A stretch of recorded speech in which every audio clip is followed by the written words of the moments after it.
அனைவருக்கும் அடியேனின் பணிவான வணக்கங்கள். திரு ரவிக்குமார் ஐயா அவர்கள் ஒரு கேள்வி கேட்டிருக்காரு.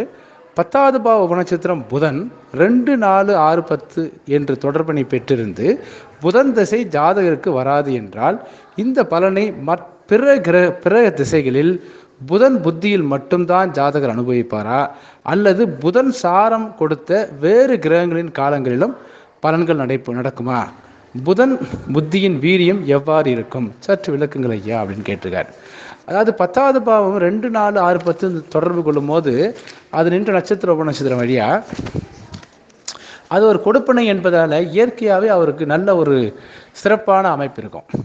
அதாவது தொழில் ரீதியாக நல்ல ஒரு ஆளுமை பெற்ற நபராக இருப்பார். இதில் என்ன விதிவிலக்குனா, இவருடைய ஜாதகத்தில் நடப்பு தசாநாதன் 1, 5, 9 அதாவது 5, 9 தொடர்பு கொள்ளாமல் இருக்கணும்.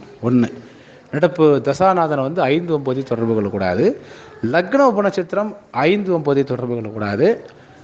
அது மட்டும் இல்லாமல் அவர் என்ன துறையில் இருக்கிறாரோ அந்த துறைக்கு உண்டான பாவம் 8, 12வது பாவங்கள் நடப்பு தசாநாதனாக இருக்கக்கூடாது. உதாரணத்துக்கு அவர் ஒரு பில்டராக இருக்காருன்னு வச்சுங்களேன், நடப்பு தசாநாதன் 3, 11 தொடர்பு கொண்டு இருந்தால் 10வது பாவம் நல்லா இருந்தாலும் கூட அவரால் பில்டராக செயல்பட முடியாது. இப்போ தசாநாதன் 3, 11 தொடர்பு கொண்டு நிறைய பிளானட் 2 அதாவது 7, 11, 5, 9 இந்த மாதிரி ஒற்றைப்படை பாவங்கள் தொடர்பு கொண்டு இருக்கும்போது அங்கே வெறும் இந்த 10வது பாவத்துடைய கொடுப்பனை மட்டும் அங்கே பத்தாது.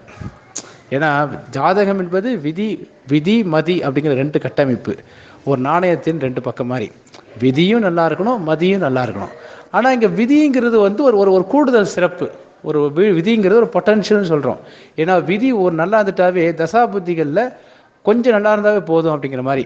இப்போ இவர் கேள்விக்குரிய அதாவது இவர் என்ன துறையில் இருக்கிறாரோ அந்த துறைக்கு 12வது பாவத்துடைய தசையோ அல்லது 10வது வீட்டுக்கு 8, 12வது பாவத்துடைய தசையோ நடந்தால் தான் இவருக்கு பிரச்சனை. மீதி எது வந்தாலும் அவருக்கு பிரச்சனை இல்லை. அதுக்கப்புறம் புதன் தசை அவருக்கு வரவில்லை என்றால் எல்லா தசையிலையும் புதன் புத்தியில் அது தருவார். புதன் புத்தியில் மட்டும் இல்லாமல் லைஃப் ஃபுல்லாக அவர் அனுபவிப்பார். புதன் புத்தியில் கொஞ்சம் கூடுதலாக அனுபவிப்பார். ஆனால் அதே நேரத்தில் புதனுடைய சாரத்தில் நிறைய கிரகங்கள் இருந்தால் இது நல்ல அமைப்பு தான். புதனுடைய சாரத்தில் நிறைய கிரகம் இருக்குது, நல்ல அமைப்பு தான். ஆனால் என்ன ஒன்று, இந்த 10வது வீட்டு உபநட்சத்திரம் புதன் எந்த விதத்திலையும் 1, 5, 9க்கு ஸ்டார் லாடாவோ 5, 9க்கு சப்லாடாக இருக்கக்கூடாது. 10வது வீட்டுக்கு சப்லாடாக இருந்து 5, 9க்கும் சில நேரத்தில் சப்லாடாக ஆகிடலாம். அப்படி இருக்கக்கூடாது. அதேமாதிரி 10வது வீட்டுக்கு சப்லாடாக இருக்கக்கூடிய புதன் 1, 5, 9க்கும் ஸ்டார் லாடா பாவ நட்சத்திரமாக இருந்தால் இது நீர்த்து போயிடும். அதனால் இந்த 10வது வீட்டுடைய சப்லாடு யாரோ அவருடைய சாரத்தில் நிறைய கிரகம் இருந்தால் அது அற்புதமான அமைப்பு. அங்கே விதி மதி அப்படிங்கிற 2 கான்செப்டில் அது சிறப்பாக செயல்படும். பொதுவாகவே 10வது பாவம் மட்டும் ஒருத்தருக்கு நல்லா இருந்து பிரயோஜனம் இல்லை.